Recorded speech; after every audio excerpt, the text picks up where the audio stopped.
Gravação iniciada. Bom dia a todos. Estamos no dia 3 de dezembro de 2020 e a reunião da segunda turma, segunda Câmara, segunda sessão de julgamento do CARF. Bom dia a todos. Vou fazer uma apresentação. É o último dia de sessão, estamos no período da manhã, iniciando o dia. Apresentação dos conselheiros: Mário Hermes, Martim Gesto, Sara, Ludmila, Ricardo, suplente, Jonan, Juliano, e aqui é o Rony, presidente de turma. Então, vamos começar, estamos na ordem da pauta e estamos bem previsto. Então, vamos iniciar hoje com o item 100. O tema é contribuições previdenciárias. E a relatora desse item, que é do interessado Michelon, tem o 100, 101, 102, são do mesmo interessado. A doutora Ludmila, quem passa a palavra. Bom dia, Ludmila. Obrigada, presidente. Bom dia a todos. O 103 também, todos da Michelon. O 103 é a multa do CFL 68, então são processos que a gente vai poder fazer uma análise em conjunto. O primeiro é justamente o mais abrangente, que é esse de número 100, porque aí há uma exigência de contribuição de empregado e de contribuinte individual. Há aqui uma tese que não foi suscitada nas demais, que é a questão de uma suposta apropriação indébita, ele se defende disso. E eu vou, então, passar a leitura, as teses todas de familiaridade do colegiado, nada muito que fuja do que nós já estamos habituados aqui. Na impugnação, ele sustenta uma série fala uma série de alegações, dentre elas alegações de nulidade, de necessidade de dirigir intimação para o patrono. Como essas teses elas são replicadas no recurso, eu vou pedir licença para saltar, porque nós vamos apreciar todas essas alegações aqui em grau recursal. Ela alega que a falta da documentação, que ela não consegue apresentar, porque, na verdade, a autuação, eles não juntam nada de documento. Eles falam que tudo se perdeu no incêndio e junta um boletim de ocorrência. Então, não é... Por causa, da ausência de elementos probatórios, já facilita muito as teses que vão ser aqui apreciadas. Ele fala que alguns acórdãos teriam acolhido determinadas teses, que aqui não está sendo acolhido pela DRJ, mas nós vamos ver que não é bem isso, não. E esses acórdãos, eles foram juntados só em sede recursal. De qualquer forma, eu tô acolhendo essa juntada. Então, passando para o voto, esse pedido de intimação, do sujeito passivo no endereço do patrono, rejeitado, súmula 110, algumas questões foram suscitadas só em grau recursal, isso em todos os outros processos é a mesma coisa. Então, do cotejo das razões lançadas na peça impugnatória e na peça recursal, inovou a recorrente a suscitar 3 novas teses. Uma de nulidade, uma de prescrição e uma de retroatividade benigna, por causa da cestinha de multa. Isso não foi suscitado. Então, as matérias de ordem pública, nulidade e prescrição, por serem matérias de ordem pública, eu estou conhecendo, e a questão da retroatividade benigna também, por força, da aplicação do inciso 2 do artigo 106 do CTN, que determina que, se posteriormente for editada uma lei que combine uma penalidade mais benéfica, essa lei há de retroagir. Então, estou conhecendo o recurso na integralidade, porque o recurso é tempestivo e preenche os demais pressupostos de admissibilidade, então eu estou conhecendo. Da nulidade do auto de infração, ela é uma primeira preliminar. Aqui é feito, como não tinha documento, foi feito um arbitramento da base de cálculo, com base nas informações que foram lançadas em DIPJ. Ele foi intimado, então, por causa do incêndio, isso não foi juntado nada, e foi feito, então, um arbitramento a partir daí. que era a única documentação que a fiscalização tinha, além das GFIPs, que eles já tinham transmitido também, daí que eles abatem. A gente vai analisar isso quando for falar do arbitramento. Ele fala que o fato do fisco basear-se na DIPJ, cujos valores superam realmente devido, causa um enriquecimento ilícito da parte em detrimento da outra, que o auto de infração não tem motivação legítima, então por isso que deveria ser anulado.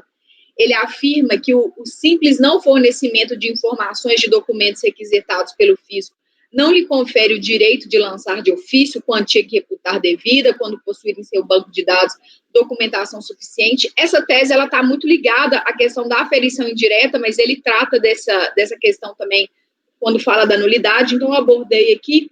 De toda sorte, registro nenhuma nulidade a ser sanada. A questão do arbitramento está prevista no artigo 33, o procedimento adotado, então, está correto, que está devidamente fundamentado, tem um relatório fiscal, os fundamentos legais, o discriminativo do débito, então está bem esclarecido, então eu não estou acolhendo essa preliminar de nulidade. Como ele fala de prescrição e de decadência, eu abordei as duas numa única preliminar, chamada de causas extintivas do crédito. Então, apenas em grau recursal, ele disse ter sido o crédito fulminado pela prescrição, e como já vinha defendendo desde a impugnação, que apenas parcialmente pela decadência. Sustenta que a entrega da declaração em GFIP constitui o crédito tributário, constituído o crédito tributário, não há que se falar em decadência, mas sim em prescrição, e pede que seja integralmente cancelada a autuação por base nessa alegação. Caso tivesse sendo, e aí são as minhas considerações, as minhas razões de decidir, caso tivesse sendo exigido exatamente aquilo que fora declarado em GFIP, ainda que não recolhido, haveria que se falar em decurso do prazo prescricional. Entretanto, não é essa a situação que nestes autos descortinada. Exige-se montante superior ao declarado, a partir de procedimento realizado pelas autoridades fazendárias, que de ofício realizou o lançamento ora sob escrutínio. Não tendo sido definitivamente constituído o crédito, se dará apenas com trânsito em julgado em âmbito administrativo, sequer configurado o termo a acordo do prazo prescricional. Quanto à decadência, temos a súmula 99 da questão do recolhimento parcial, e neste caso, a situação que eu vejo é a seguinte: o auto de infração abarca fatos geradores ocorridos no período compreendido entre abril de 2003 e dezembro de 2003, tendo sido a recorrente cientificada em 11/8/2008. Conforme consta do relatório do auto de infração, que está as folhas 30 e 31, isso vai se dar nos demais também, para a determinação da base de cálculo feita por aferição indireta, os valores lançados em DIPJ foram divididos por 12 e, posteriormente, abatido dos valores encontrados, os valores lançados em GFIPs declarado pelo contribuinte. Noto que houve a declaração em GFIP nas competências 4, 5 e 7. Na competência 6 não tem nada lançado, de forma a atrair a aplicação do disposto no parágrafo 4º do artigo 150 do CTN. Essa tabela que eu olhei está as folhas 33. Por outro lado, no tocante às competências 6 e 8 a 12, certo, não terá havido nenhum recolhimento, nem mesmo a menor, aplicando-se o disposto no inciso 1º do artigo 173. Então, eu estou reconhecendo a decadência das competências 4, 5 e 7. Com relação ao mérito da impossibilidade da aferição da base de cálculo, ao sentir da recorrente, a novel redação do parágrafo 3º do artigo 33 da Lei 8.212 impôs à autoridade o dever de lançar a importância devida e não imputa a importância que reputar devida. O arbitramento deixou de ser uma faculdade da fiscalização, a não ser em caso de impossibilidade de apuração do tributo por outro meio, de regra, tornou-se exceção. Só estou lendo que está grifado. As inúmeras irregularidades oriundas da antiga redação do parágrafo 3º supracitado motivou o legislador a retificar a sua redação e não ensejava a este o direito de lançar arbitrariamente a quantia que reputasse devida quando possuísse outros meios de efetuá-la, fecha aspas, isso é o que está, essa é a alegação no recurso voluntário. Em momento algum, nega a recorrente ter sido regularmente intimada, apresentar diversos documentos, e aí transcrevi tudo o que foi pedido.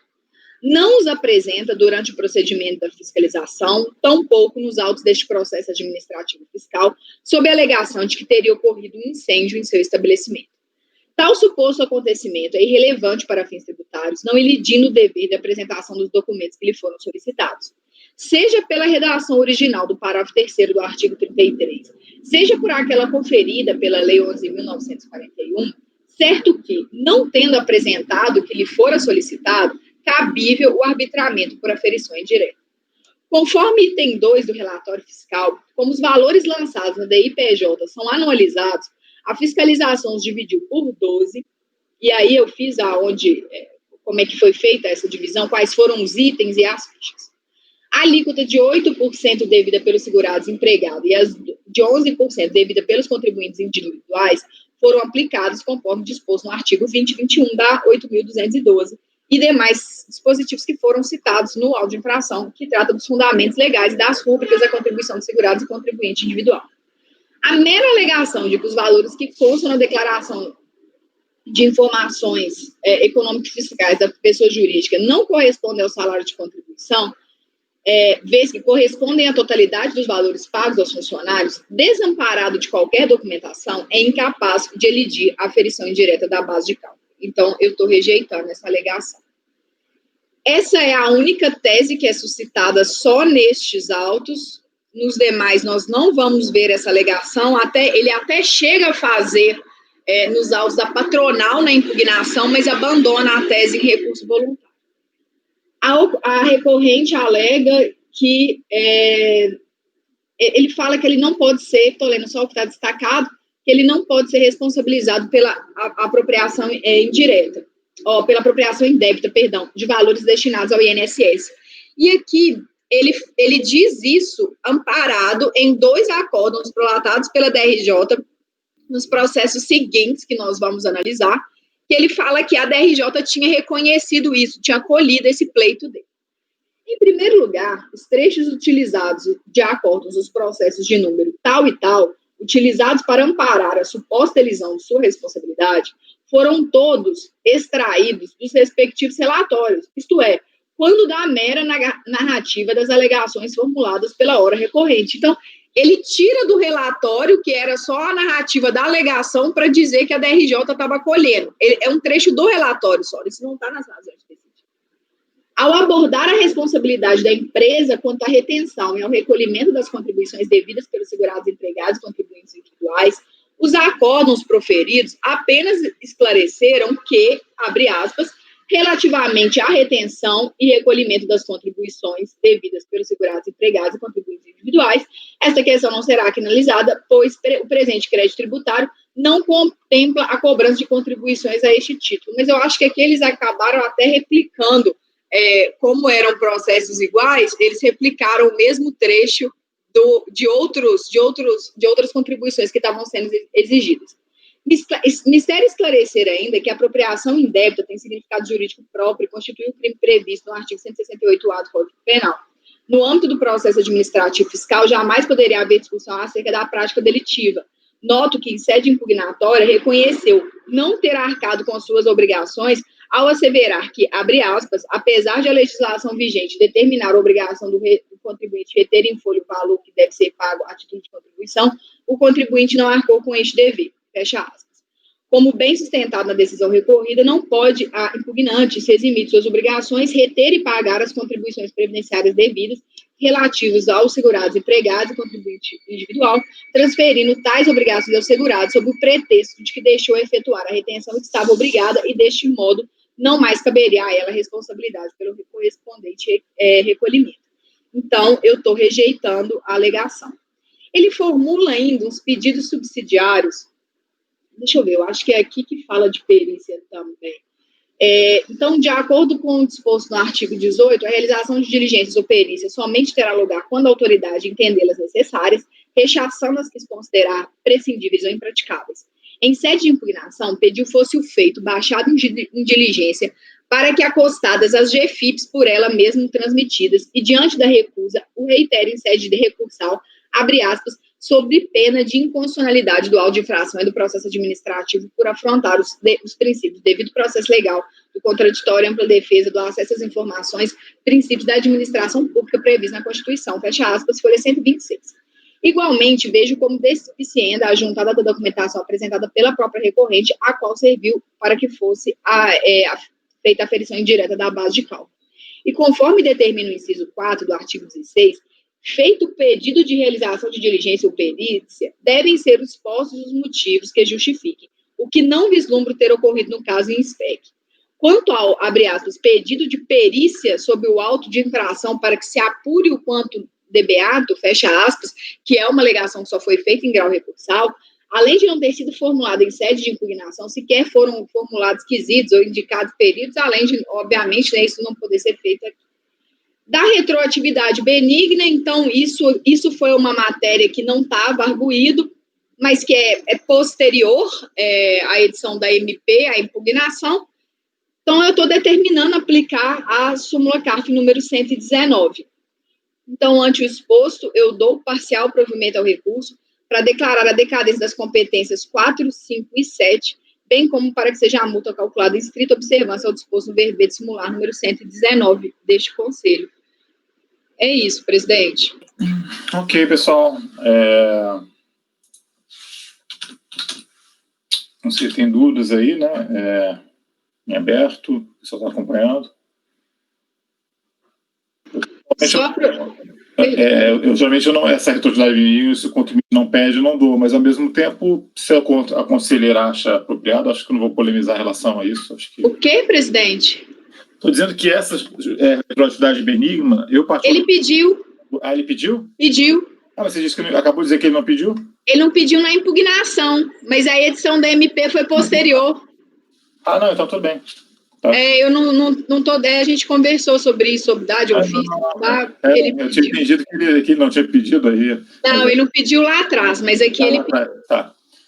Então tá, como é que você tem dúvidas? Alguém não? Em relação ao caminhamento? Então vamos votar. Mário? Acompanho a relatora, presidente. Acompanho também. Também acompanho. Acompanho.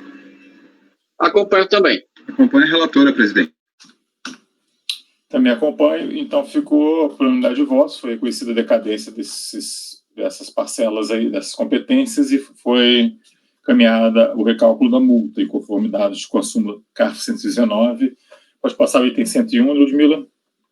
Obrigada, presidente. Aí agora vai ser muito fácil, gente. O 101 eu acho que é terceiros, não teve nada de recolhimento, então não tem decadência, não tem a tese da apropriação indébita e tem o pedido de retroatividade. Como não teve nenhum recolhimento de terceiros, não tem decadência aqui, então o encaminhamento seria apenas para dar parcial provimento ao recurso para determinar a retroatividade benigna nos termos da súmula 119. Idênticas matérias, tudo igualzinho. Então, o diferencial aqui é só que você não vislumbrou recolhimentos aí. Correto. Naquele relatório não tem nada. Isso. Ok, não sei se alguém quer dar uma checada no Ricardo, por favor, com a palavra. No caso de terceiros, não costumamos usar o parecer PGFN 14? É verdade. Recolhimento terceiros não se aplica. A súmula é só para o caso de contribuições, ela não trata de terceiros, tá? Ah, verdade. Eu vou retificar isso aqui. Então, mas o resultado vai ser igual. Mas aí, como você pode, mas tem que mudar aqui, só vamos acertar esse dispositivo aqui. Tá. Conformidade, para que a multa seja calculada em conformidade com aquela portaria PGFN 14. Só vamos mudar só, em vez de súmula. Perfeito. Ok, bem lembrado, Ricardo. Obrigado. O Ricardo se consolidando como o suplente preferido da... Suplente, agora para janeiro mesmo, cara. Mas é importante lembrar, tá, gente? Realmente a portaria, a súmula CARF não se aplica, porque ela não tratou disso simplesmente. A portaria ela foi mais abrangente, né? Ela trouxe terceiros e trouxe outras situações também. Então, se não é aquela contribuição patronal ali, lançada com multa e tal, as contribuições previdenciárias propriamente dito, na dúvida, vocês proponham aí a aplicação da portaria, que, na verdade, a portaria abrangente também não vai estar errado, tá? Então, bem lembrado. Vamos passar a votação. Mário? Acompanhe a relatora, presidente. Acompanho a relatora. Também acompanho. Acompanho. Também acompanho. Acompanho a relatora. Eu também acompanho. Então, ficou esse encaminhamento proposto, né? No caso, não teve recolhimentos, então vai ser só feito o recálculo da portaria da multa em conformidade com a portaria PGFN 14. E 102, então, por favor, Ludmila.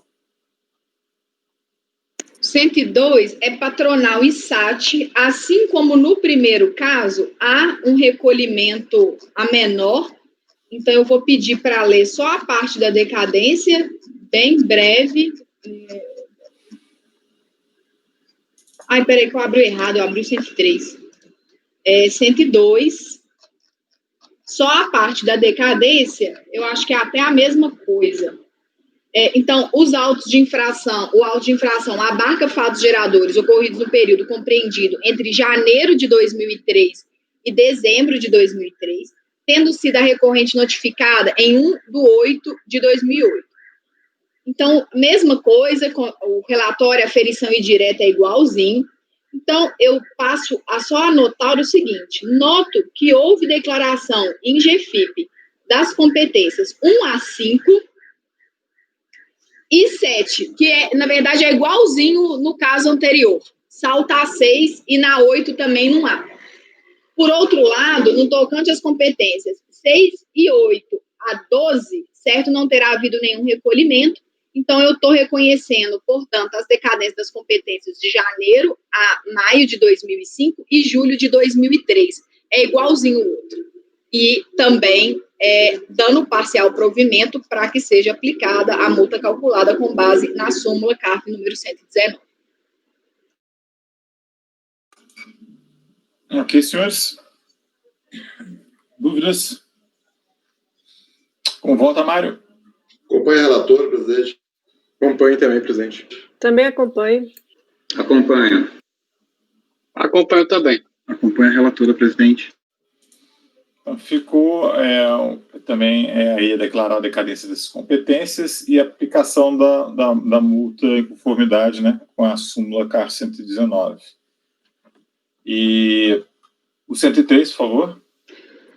103 é o CFL 68, então, como nós estamos fazendo nestes casos, aqui também há, obviamente, né, por estar atrelado à obrigação principal, um tanto de tese arguída referentes às obrigações principais. Eu já peço licença para passar direto ao voto, então, as parcelas estão umbilicalmente atreladas à insubsistência da obrigação, lançada nesses processos de número tal e tal, apreciados nesta mesma sessão de julgamento por esta egrégia turma, em acordos respectivamente assim ementados. Transcrevi a ementa dos acordos que a gente acabou de julgar agora e saliento ainda que, do escrutínio das razões recursais, fica evidenciado que, ao se insurgir especificamente quanto à sanção ora exigida, o faz assentado em argumentos de violação a princípios constitucionais.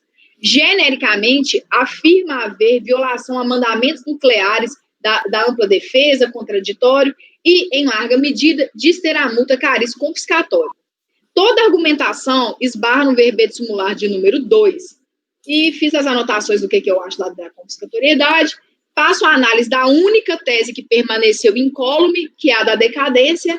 Neste caso, aplica-se a súmula CARF número 148, por ser a multa sempre lançada de ofício, regida, né, inciso 1º, artigo 173, e neste caso aqui, os lançamentos abarcaram período de 1 a 12, ela foi cientificada em 1/8/2008, e por ser a multa sempre lançada de ofício, certo, não ter sido fulminada pela decadência. Então, estou negando o provimento ao recurso. Que senhor está em aberto aí. Se ninguém tiver dúvida, eu passo também, estou tranquilo. Eu passo a votação. Alguém tem uma colocação? Então, Mário, como vota? Acompanhe a relatora, presidente. Martim? Perdão, acompanha a relatora. Também acompanho a relatora. Acompanho. Também acompanho. Acompanho integralmente a relatora, presidente. Também acompanho. Então, 103, negar provimento de recurso. Agradeço a doutora Ludmila acho que encerrou a sua participação na sessão, né? Não, ainda tem mais? Não, eu pensei aqui se eu ia gritar férias, mas não, eu tenho mais 2. Tá bom. Então, eu vou passar a palavra para o Martim, que agora vai ter bastante processos aí, né, Martim? Vamos a eles. E aí tem 104 da pauta, com a palavra. Tá certo. Então, indo pelo 104, aqui a gente tem um conjunto de 5 processos da mesma contribuinte, a Anhanguera Indústria e Comércio de Pisos e Revestimentos Limitada. Eu vou primeiro julgar o 106, vai ser o último, tá? Que é o único que é multa. Então, vamos jogar meio que na ordem, 104, 105, pulo o 106, 107, 108, depois joga por último o 106. Então, começar pelo 104. Aqui o contribuinte faz umas alegações um tanto genéricas, né, de defesa. E então eu vou apenas pontuar o que ele tratou aqui, indo já direto ao voto, né? O caso, ele trata de crédito lançado pela fiscalização referente de acordo com o relatório de notificação de lançamento, notificação fiscal de lançamento de débito refisque, as contribuições sociais retidas dos segurados e empregados, a contribuintes individuais. O contribuinte faz alegações já de defesa na impugnação também de forma bem genérica, que a administração pública deve atuar e proferir seus atos de absoluta consonância com a legislação, que a NFLD não é um meio competente para a efetivação da cobrança, que a NFLD não permite dimensionar o que está sendo cobrado, que a investigação não atingiu a documentação da impugnante, ocorrendo a presunção jurídica da omissão de contribuições, que o ônus probatório da fiscalização, não cabendo impugnante adivinhar por que está sendo atuada, caracterizando nulidade de plano de direito.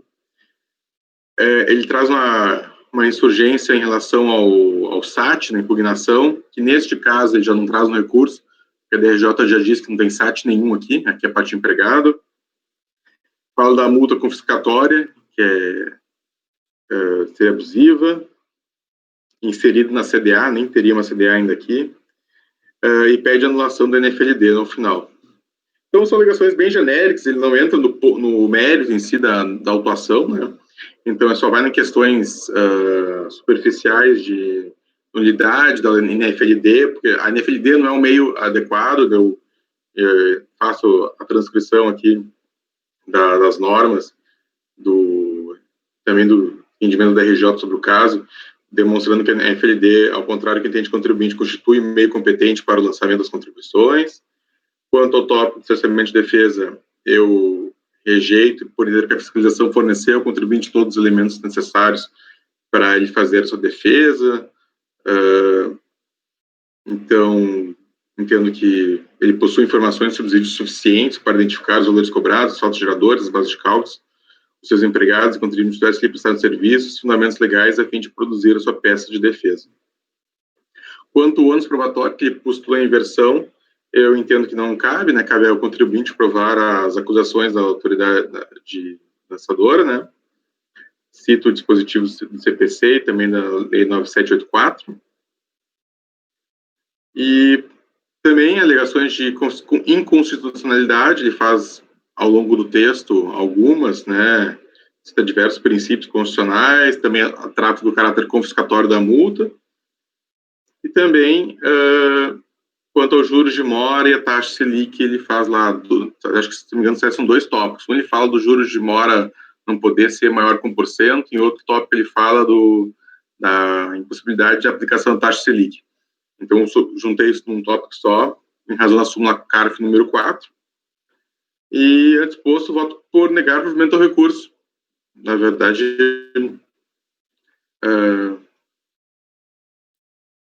seria isso. Não me ouvi, Rui. Ok, senhores. Não, acho que é um caso bem simples, né? Só alegações genéricas. Se ninguém tiver nenhuma dúvida maior, a gente pode passar a votação. Mário?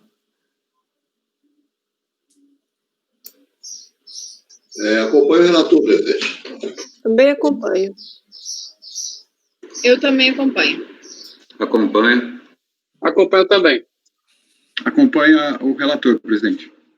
Também acompanho. Então, ficou negar provimento item 104, item 105. Bom, o item 105 ele é bem similar ao 104, vai ter duas questões diferentes, que eu vou resumir agora. Uma que aqui é como é a parte empresa, o contribuinte se insurge em relação à contribuição ao INCRA, por considerar que não se aplica às empresas urbanas, e também se insurge quanto ao SAT. Né? Ele não se insurge especificamente dizendo que o SAT aplicado a ele, a alíquota tinha que ser diferente. Ele diz que o SAT é inconstitucional. Então, em relação a esses dois pontos, eu tenho de diferente, eu vou tratar. Os demais eu estou repetindo, é idêntico ao caso anterior. Então, indo para a parte do INCRA, eu vou falar que o INCRA trata um pouco do INCRA ali e já trago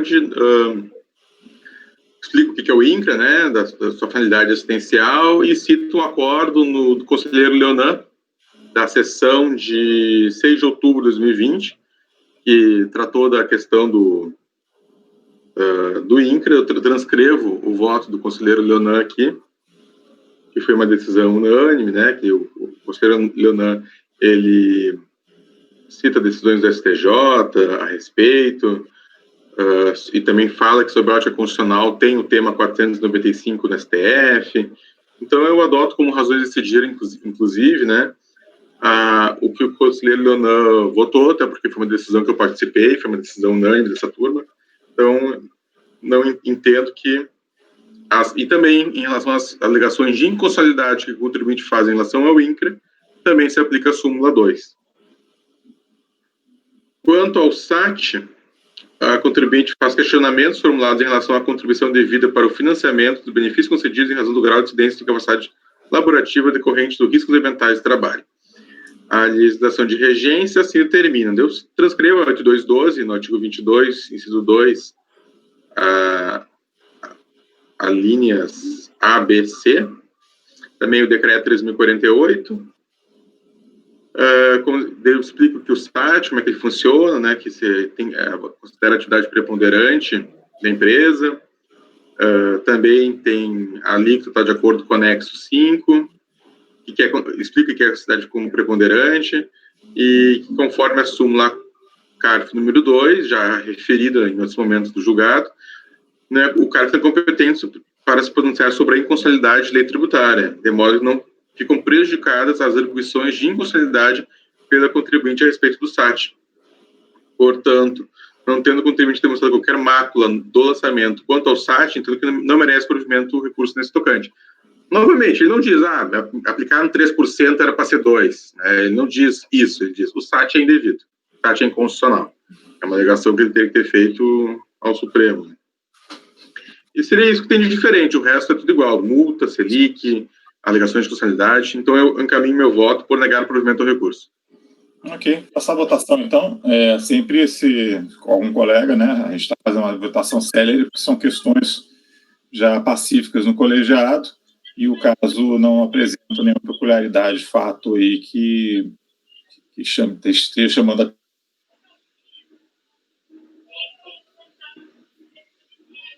O Rony travou aqui para mim. Para mim também. Sim, ele travou na mensagem. Atenção, pelo menos a primeira vez, colega, fique à vontade de fazer, vou fazer assim, de maneira geral, venho fazendo assim, né? Mas para deixar claro aí. E, então, como vota, Mário? Acompanho o relator, presidente. Também acompanho o relator. Eu também acompanho. Acompanho. Acompanho também. Acompanho o relator, presidente. Eu também acompanho. Então, ficou negar provimento também para o 105, 106, por favor.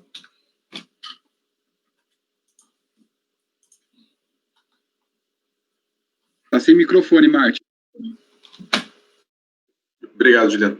O 106 a gente pula, porque é multa, tá? A gente julga o 107. depois o 108 e volta para o 106, porque o 106 é uma multa relacionada ao 108. Então, indo para o 107, aqui é um caso de PLR, tá? Mas é um caso de PLR bem diferente, é uma empresa pequena, né? Que, na verdade, chamou de PLR uma rúbrica que pagou aos seus funcionários, sem incidência de contribuição previdenciária, só que não tinha nenhum dos critérios, né, nenhum dos requisitos foram cumpridos, né, não tem convenção coletiva juntada, não tem acordo coletivo, simplesmente pagou, acho que um valor para os empregados, né, e sem se atentar aos requisitos da legislação. Ela nem defende que cumprir os requisitos, assim, né, ela não vai nem tanto nessa linha, assim, ela vai dizendo que pagou o PLR, que tá tudo certo, mas não faz nenhuma prova de observância dos requisitos. A princípio, realmente, parece ser desconhecimento mesmo em relação a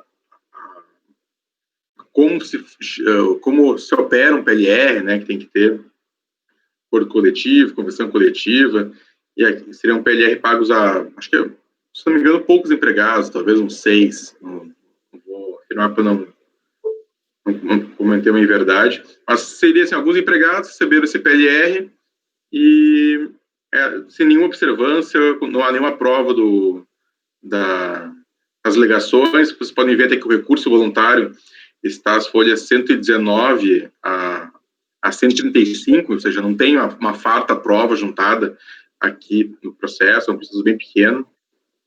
Então, o que o contribuinte faz? Primeiro, que é onde ele foca mais, inclusive, é a parte do MPF. Ele realmente, o MPF ele não poderia ter sido, ou melhor, que não foi renovado, né, ele vai numa linha de que não foi estendido, mas, na verdade, a própria RJ já fala isso, e eu acabo copiando o que ela põe, fazendo referência a ela, que a DJ desconsulta lá o aplicativo, consulta mandado de procedimento fiscal e verifica o MPF com data de 14 de dezembro de 2009, inicialmente com prazo de validade 13 de abril, foi prorrogado sucessivamente para 12 de junho e 11 de agosto. E o contribuinte foi devidamente informada da possibilidade de consulta da validade de MPF por meio do termo de início de procedimento fiscal, TIF 01, TIF 02 e TIF 03.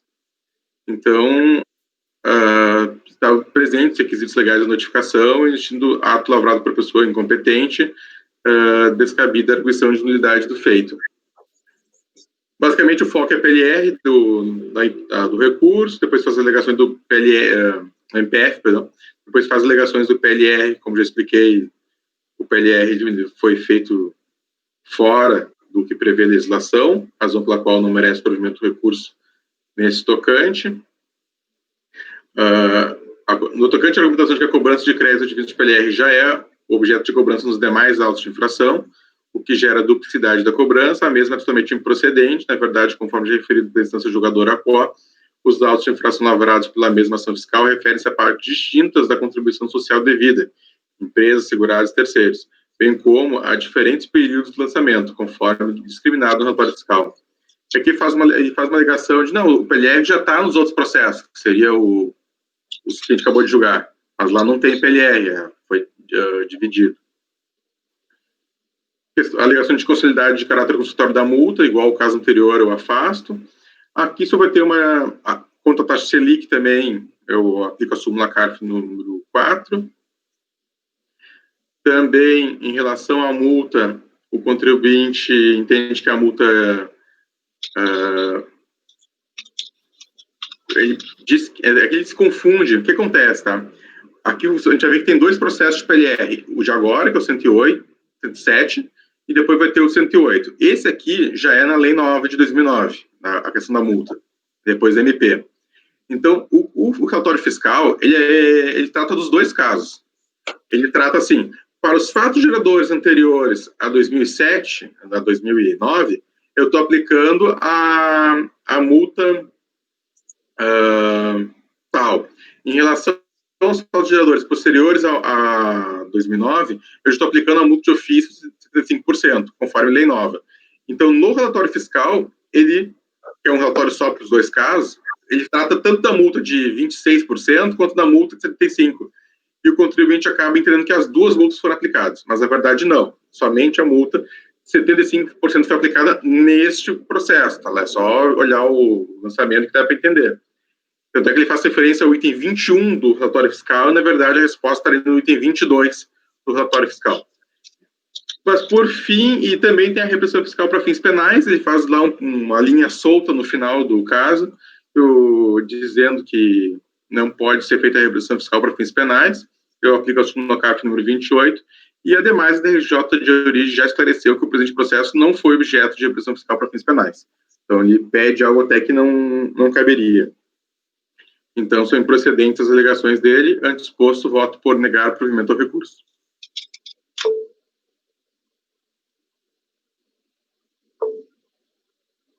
Sem áudio, Vânia. Ok, dúvidas? Se não, Mário? Acompanho o voto do relator. Também acompanho. Eu também acompanho. Acompanho. Acompanho também. Acompanho o voto do relator, presidente. Também acompanho. Então, 107 ficou negar provimento ao recurso. O próximo seria o 108? Isso. É tudo igual, só vai mudar a questão da multa. Tá? Então, o que muda? Aqui é o fato gerador anterior à lei nova, né?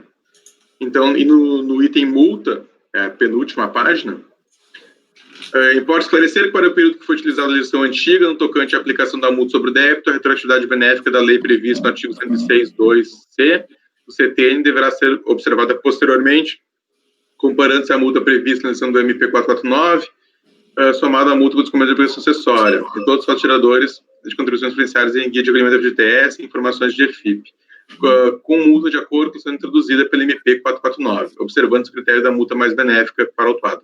Assim como já referido pela instância AQUA, uma vez que a multa de mora pela instância anterior é definida conforme a fase pessoal do lançamento tributário, em que o pagamento é realizado, a apuração da penalidade mais benéfica ao autuado deverá ser efetuada no momento do pagamento ou parcelamento, conforme portaria PGFN-FB, número 14 de 2009. Então, a própria DRJ já disse isso, o próprio lançamento já fala que a multa vai ser aplicada a mais benéfica para ele, né? E então não tem o que dar provimento em relação à multa, porque já está de acordo com o que a gente poderia dar, que é a portaria número 14, que é até mais benéfica que a própria súmula, né? Então não tem o que muda de um voto para outro é só a multa, e então o restante é tudo igual, e voto por negar provimento ao recurso. Ok.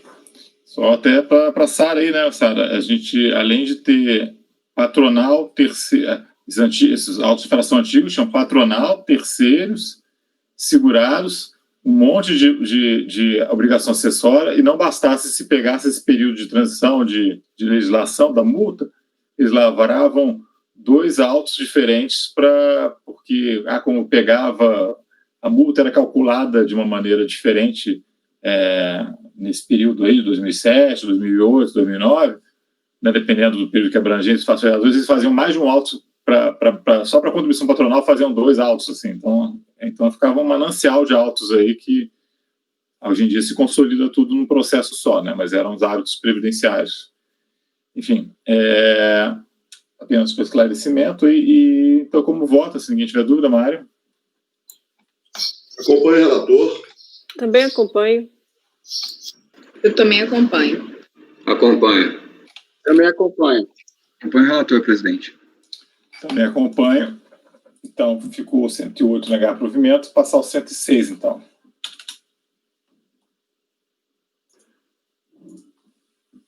O 106 é o CFL 78,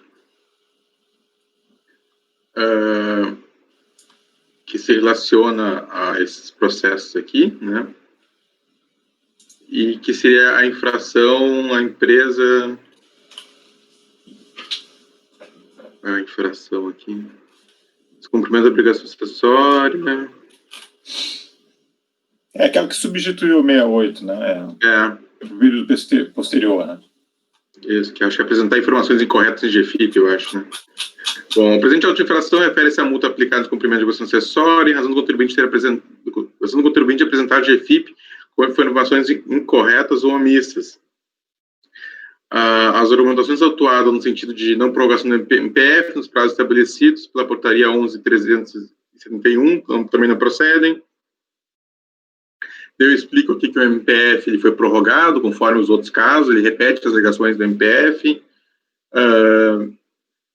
E também há uma alegação no sentido de que a empresa deveria ter sido intimada para esclarecimento da GFIP, a mesma não procede, isso porque a contribuinte foi sim intimada a apresentar as GFIPs, conforme comprovado pelo termo de intimação fiscal de folha 5, agindo de acordo com o disposto no caput do 32A. O contribuinte deixar de apresentar a declaração de que trata o inciso 4, caput do artigo 32, no prazo fixado, de apresentar com incorreções ou omissões, será intimá-lo a apresentá-la ou prestar esclarecimentos. As alegações que os documentos apresentados não podem ser considerados deficientes, posto que gerou autuações com base nos mesmos da genérica e inconsistente, não mereciam prosperar, como assim já mencionado, os efeitos apresentam continham erros e omissões, são pela qual foi lavrada a autuação, fundamentada na legislação também já acima mencionada, e pela correta fundamentação e abordagem da impugnação, não articularem ofensa ao princípio do processo administrativo fiscal. Então, entendo que, por correta a aplicação da multa, né, eu também faço alegações de inconstitucionalidade e eu afasto pela súmula 2, também há uma alegação de repressão fiscal para fins penais, e eu também afasto a apreciação conforme súmula CARF número 28. Antes disposto, voto por negar o provimento do recurso. Ok. Dúvidas? Mário, como vota? Acompanho o relator. Acompanho o relator também. Eu acompanho. Acompanho. Acompanho também. Acompanho o relator, presidente. Também acompanho. Então, o item 106 ficou negar provimento ao recurso por unanimidade. Vamos passar agora ao outro contribuinte, né, que é o item 109, começa com o item 109, é Cooperatra. Por favor, Martim. Deixa eu só ver se a gente vai começar... Não. A gente vai começar pelos 109, 110, 111, são CFLs. Então, vamos fazer o 112, 113 e depois a gente volta. Ok. 112 primeiro, então.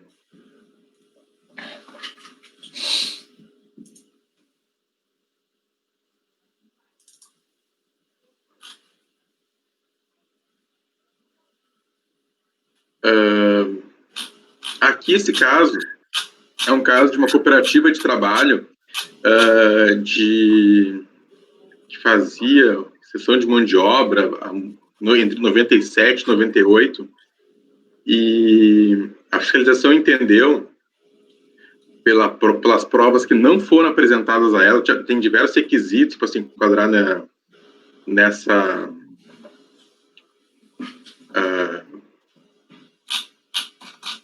Perdão, vou começar só contextualizar o que era a infração, mas indo pela ordem. Bom, tem uma questão de decadência aqui, que é a seguinte: a contribuinte foi cientificada do lançamento em 29 de agosto de 2003, e o lançamento abrange as competências maio de 97 a dezembro de 98.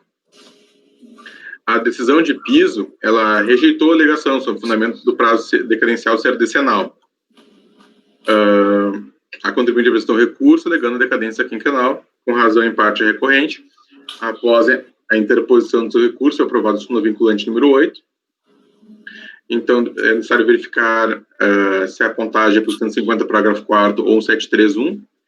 Eu entendo que, no caso, não foi aprovado o pagamento antecipado. Então, aplica-se o disposto no artigo 173.1 do CTN. E, assim, em relação às competências anteriores a novembro e 13º de 97, inclusive, o lançamento se encontra abrangido pela decadência. Eu sempre confundo essa parte do 13º, acho que é certo aqui, né?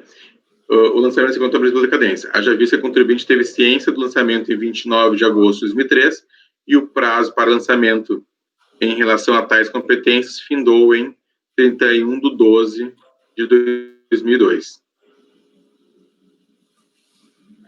Bom, passo a apreciar o mérito das demais questões. Quanto ao mérito, as razões de mérito se encontram numa única folha, na folha 150, que é a parte do recurso. A contribuinte afirma que a totalidade dos créditos decorrem de retenções realizadas pelas empresas tomadoras de serviço. A instância julgadora bem apreciou a questão, cujo fundamento adota como razões de decidir. Também com relação ao mérito, andou mal a defensora, posto que totalmente equivocados os argumentos a respeito da retenção do 11% sobre as notas fiscais de serviço. Ora, é preciso atentar aqui para o equívoco ardiloso da impugnante, que simula não se perceber que o Instituto da Retenção de que trata o artigo 31 do 8212, na redação do 9711, somente entrou em vigor em fevereiro de 99.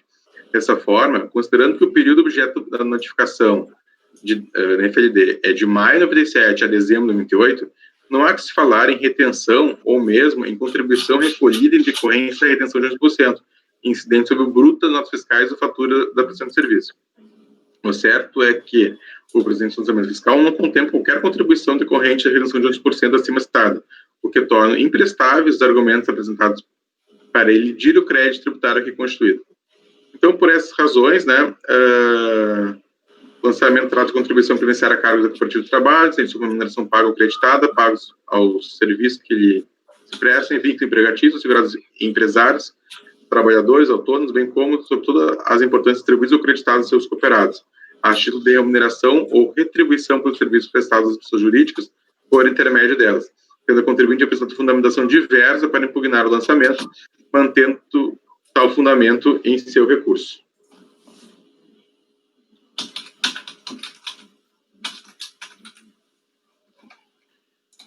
Também faz alegações de inconstitucionalidade de caráter confiscatório da multa, afasta pela súmula CARF 2, juros de mora e taxa Selic, aplica a súmula CARF número 4. E aqui, seguindo uma linha que a gente fez em outros casos, né, a gente, em vez de aplicar a súmula CARF de ofício,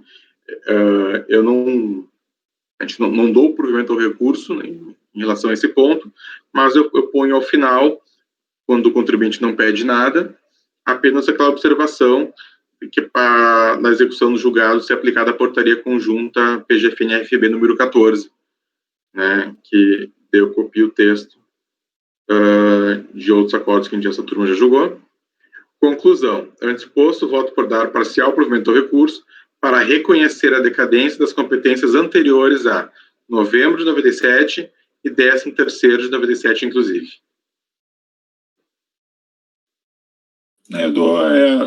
Eu conferi que a decadência está correta, tá? Só ajeitando aqui, seria até 11,97, inclusive 13º, né?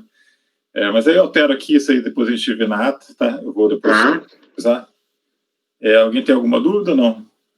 Só essa decadência. A Ludmila quer falar, por favor? Obrigada, presidente. Ô Martim, me pareceu aqui nesse recurso, o que eu entendi que ela fala. Eu tenho crédito, eu não recolhi porque eu tinha créditos, né? Créditos de retenções. Isso. Ela fala que Só que as retenções só começaram a existir em fevereiro de 99 e isso aqui é de 97, 98. Isso. Só por uma questão, assim, do que ela alega, porque o que eu entendi que ela fala é o seguinte, olha, se eu tinha esses créditos das retenções, tá falando aqui que eu não fiz prova. Olha o que ela fala. Ela fala assim, nos documentos juntados, originados do sistema, é possível constatar a existência. Ela fala, olha, no seu sistema aí você consegue aferir. Então, a fiscalização só afirma que não traz nenhuma prova dessas afirmações. Partindo-se dessas premissas, esse crédito é verdadeiro. Aqui eu vejo que ela tenta fazer como se fosse uma inversão de ônus da prova. Olha, se a fiscalização, você teria como de olhar isso no seu sistema, então, se você não olhou, o que eu estou falando é verdade. E com relação à multa e os juros, eu não entendo que ela está se insurgindo contra a Selic nem nada. O que ela está falando aqui, basicamente, eu tinha essa retenção, eu tinha esses valores. Então, se eu tinha esses valores, não há atraso. Ela não insurge contra a Selic, entendeu? Ela está fazendo uma insurgência contra. Se não há inadimplência, se eu fiz o recolhimento a tempo e modo, Então, por que está sendo me exigido juros e multa? É um recurso ruim, né? Mas eu entendi mais dessa forma, não como uma insurgência quanto ao índice, nem nada, mas uma insurgência a partir dessa premissa equivocada dela. É que assim, vou pegar uma frase aqui, tá? No que tange aos juros de mora, o autuado também não pode aceitá-los. Em relação a isso, eu digo o quê? Tem que aceitar, porque o que corrige é a Selic. Mas olha o que ela fala. No que tange aos juros de mora, a autuada também não pode aceitá-los, em razão de que não existe débito, pois promoveu todos os recolhimentos que estavam prescritos na lei e os juros de mora só aplicam no caso de inadimplência. Então tá, no caso aqui, vamos lá, o lançamento é de 97 e 98. O crédito dela é de... Se houver crédito, seria de 99. Uhum. Tá? Então, ela não pagou 97, 98, porque ela sabia que 99 ela tem um crédito. Exatamente, sentido. Não faz sentido. Mas... Isso eu ponho aqui, no voto, no mérito. Porque o mérito é uma página, é só a página 150. Que ela faz alegações das retenções de forma indevida, porque ela não tem como alegar... por que eu não vou pagar 97, 98? Porque eu tenho créditos, sendo que esses créditos nem existiam em 97, 98. Não, a gente concorda no final, é só a questão mesmo de eu enxergar as alegações um pouco diferentes, mas não vamos ficar... a gente acompanha pelas conclusões. É que eu entendo que na prática, ainda que ela diga isso, então não tem que aplicar juros? Não, tem que aplicar juros. Qual é os juros aplicados? A Selic. Entendeu? A gente concorda no final, é só essa delimitação mesmo que eu vejo de forma um pouco diferente. Mas vamos lá, para mim está esclarecido. Todo mundo travou? Ou só o Rony? Só o Rony. Rony? Oi, tô aqui. Você travou um pouquinho. Estão me vendo ou não? Agora sim. Estamos, você destravou, você estava travado antes. Tá, vamos lá, então? Podemos voltar. Mário? Acompanhe o relator, presidente. Também acompanho. Eu vou acompanhar pelas conclusões. Acompanho. Acompanho o relator. Também vou acompanhar. Então, ficou parcial provimento, reconhecendo a decadência dessas competências aí, tá? Até 11,97, inclusive 13º de 97. Voltou para as conclusões a Ludmila. O próximo, qual seria o dessa empresa? Seria o 113. Ok, pode começar. O 113 é um pouquinho diferente. Aqui, o contribuinte, ele... Deixa eu entrar no mérito aqui. Aqui o contribuinte, ele... Eu vou ler o relatório fiscal que está no voto, tá? Para que explicaria um pouco melhor, mas na verdade foi considerado como segurados empregados os pagamentos que foram feitos. Argui o contribuinte que a instituição equivocou se considerar associado do autuado como empregado, só que será dissipado ou sinalizado a doutrina contida no parágrafo único do artigo 42, CLT. Defendeu que se a lei máxima que regulamenta o trabalho diz que não existe relação de emprego entre cooperativos e seus associados, não há como legalmente classificados como empregados, no portanto legal a pretensão da fiscalização de lançar contribuições como salários, como fez, devendo ser excluídas da notificação as contribuições lançadas sobre os salários.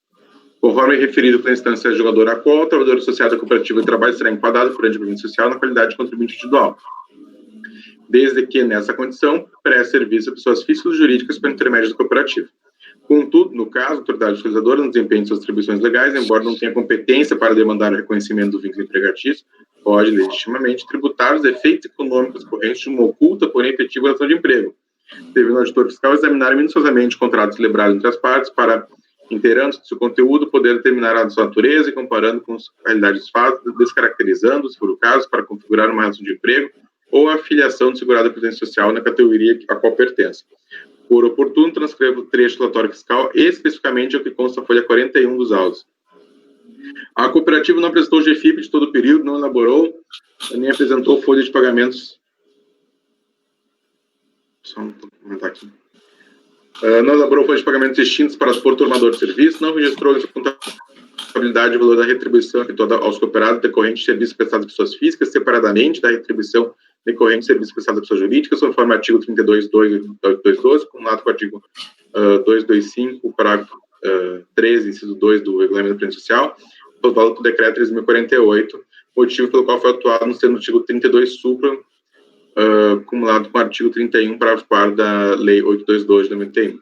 A Cooperatra, através do seu presidente, apresentou caixas de recibos de pagamento a cooperados relativo ao exercício 97 a 2000, contendo blocos de recibos grampeados por turmas e períodos semanais, quinzenais e semanais, alguns com a relação dos cooperados, valor líquido recebido e total.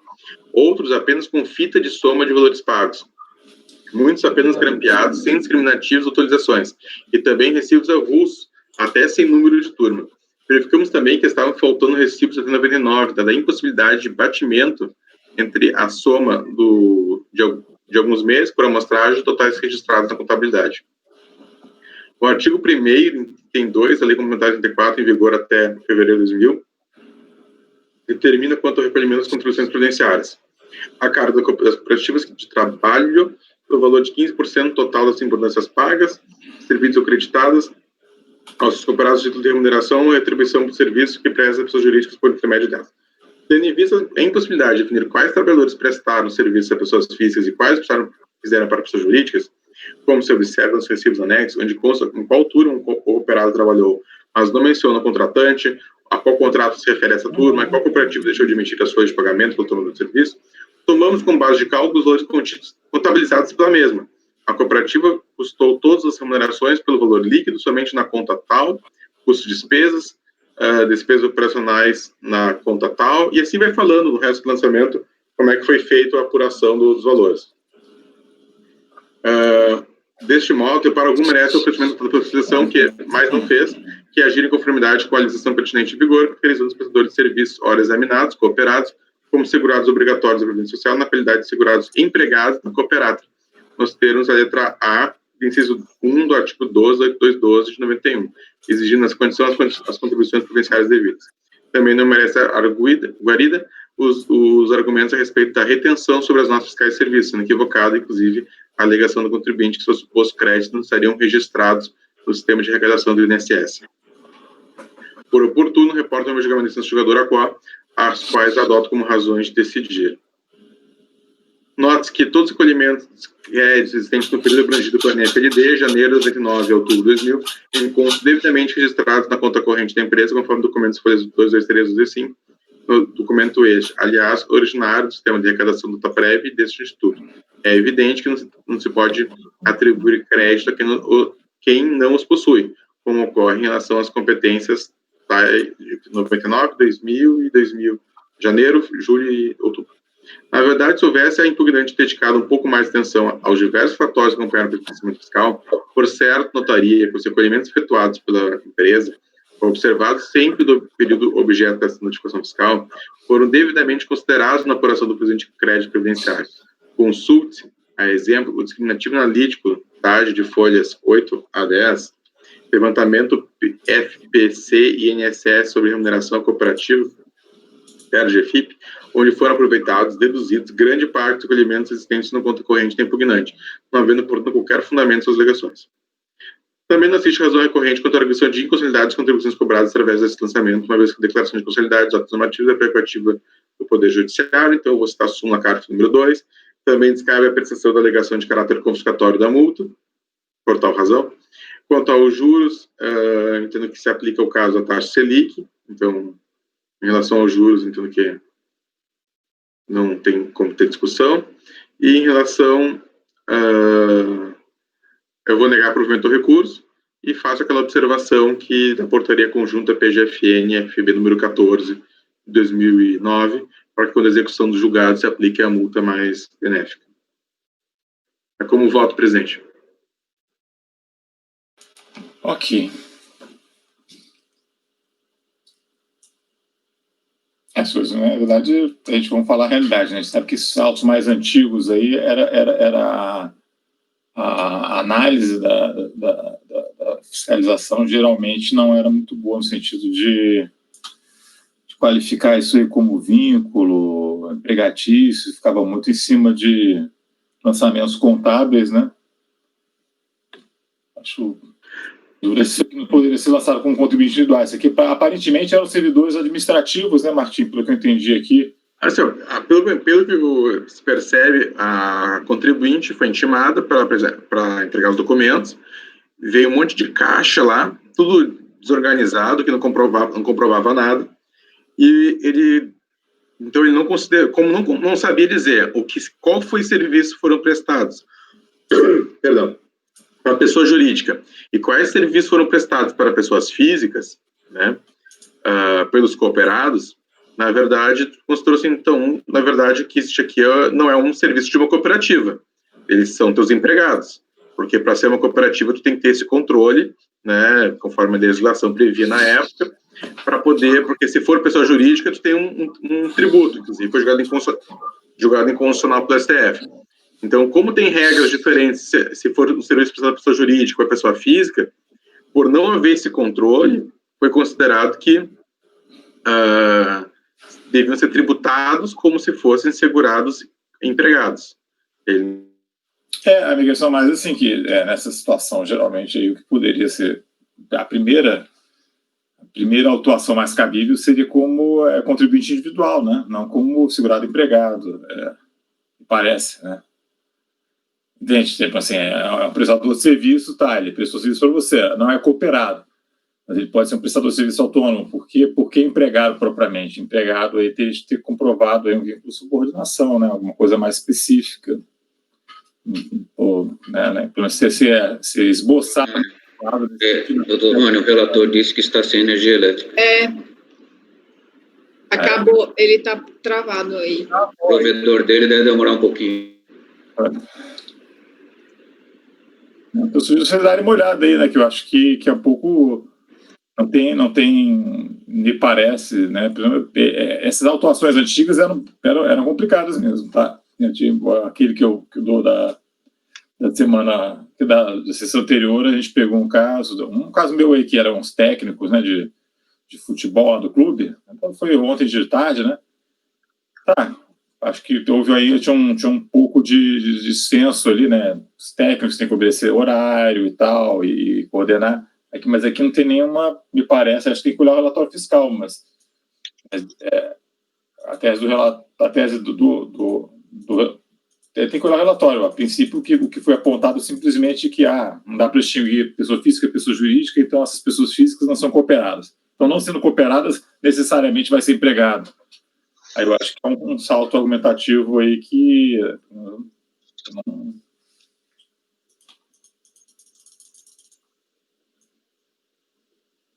se o Martins já só expulsar ele aqui.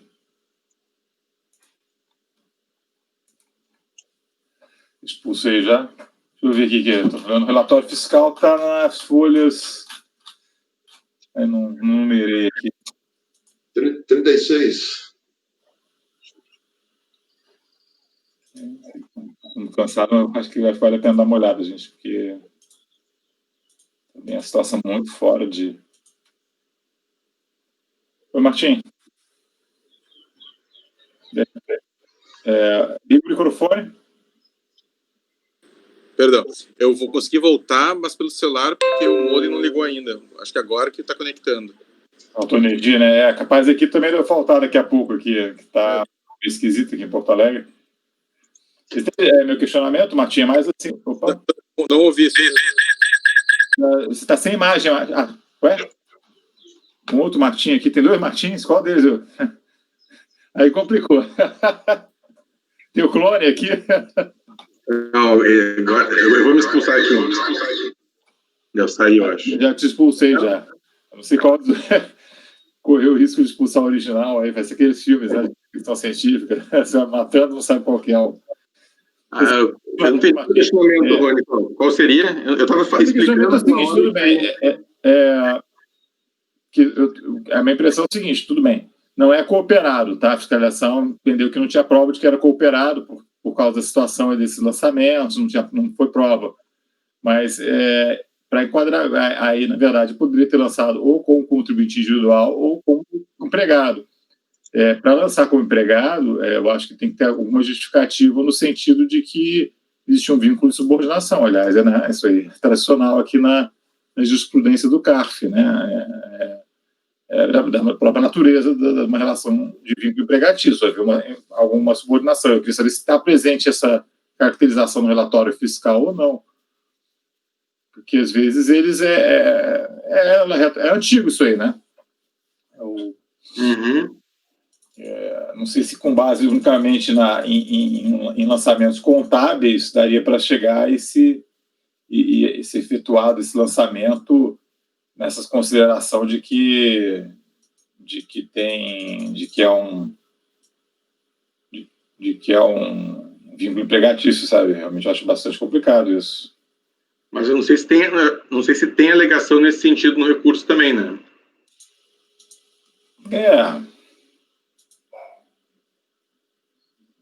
Eu acho. Tem que ver o que ele está falando. Mas se ele alegar, não são empregados, eu acho que ele está trazendo a matéria não essas coisas específicas, né? Evidentemente. O recurso, a gente está no 113, né? Só me confirmem aqui, porque como caiu aqui, eu me atrapalhei. 113, né? 113. Isso, 113. Eu digo assim, se ele discute que não é empregado, aí acho que a matéria foi trazida para a gente, ainda que o argumento de ausência de vínculo de subordinação, isso está compreendido, né, na verdade. Ele não precisa fazer um razoado específico de que tem um vínculo de subordinação, parece. Vou achar o relatório fiscal aqui, que está uma confusão esse alto.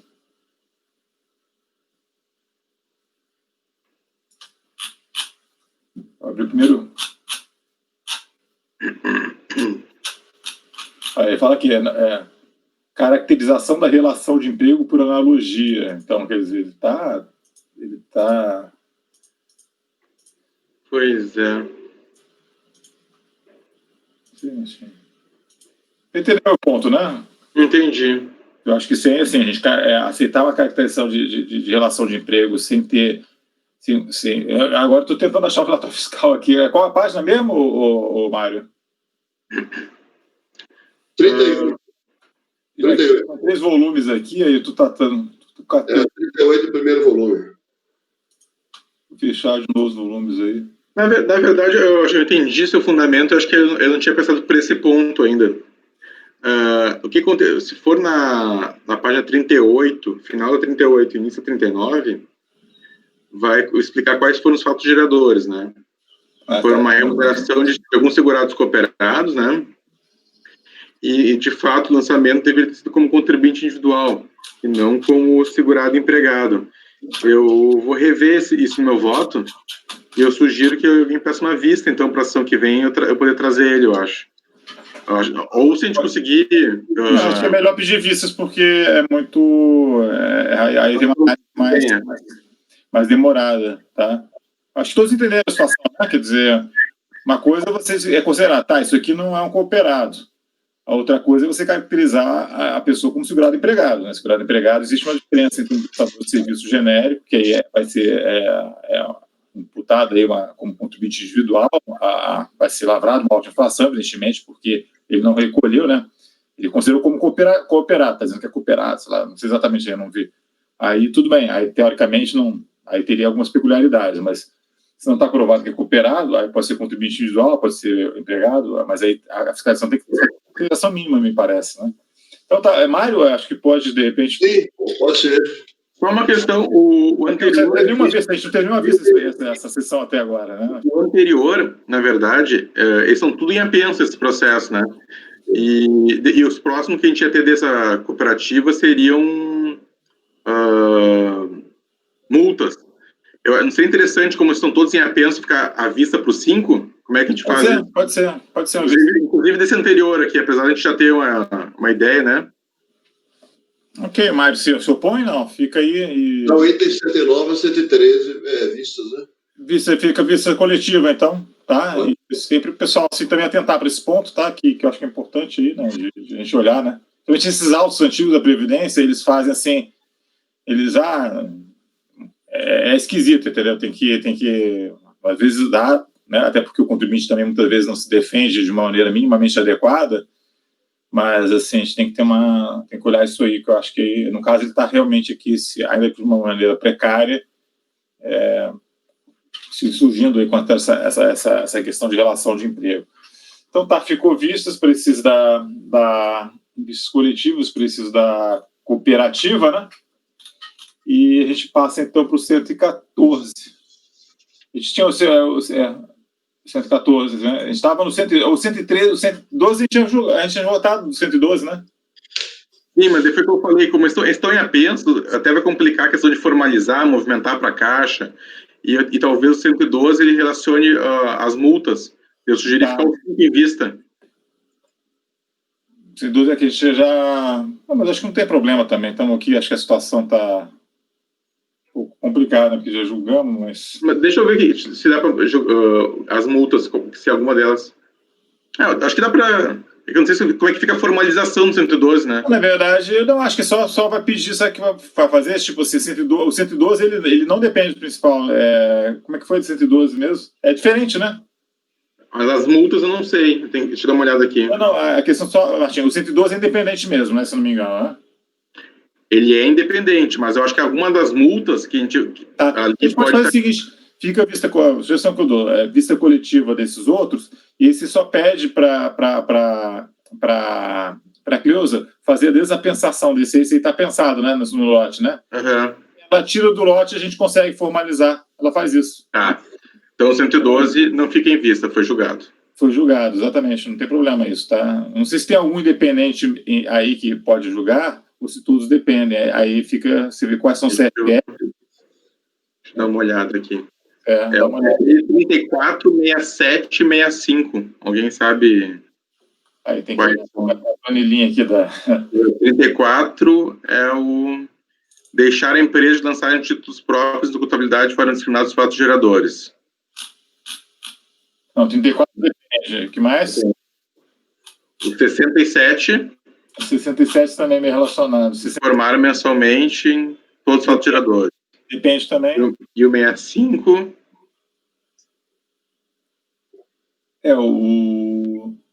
Elaborar folhas de pagamentos distintas para cada um dos tomadores. O 65 dá para julgar. 65 tá... vamos fazer só o seguinte, assim, o 65 qual que é? Assim, na verdade, Rony, assim, eu já sei como que eu vou julgar o outro, só teria que ajustar o voto, de repente a gente pode deixar para de tarde, para facilitar. Tá, então vou fazer o seguinte, fica vista de mesa coletiva, então, pode ser? Pode ser. Aí de tarde dá umas 3 horas a gente volta nesses aqui. O 109 a 111 e o 113 vistas coletivas. Isso. Aliás, você olha com calma essa situação, como é que está no relatório fiscal, e você toma toda decisão, ou não, ou mantém. São 114, então. 114.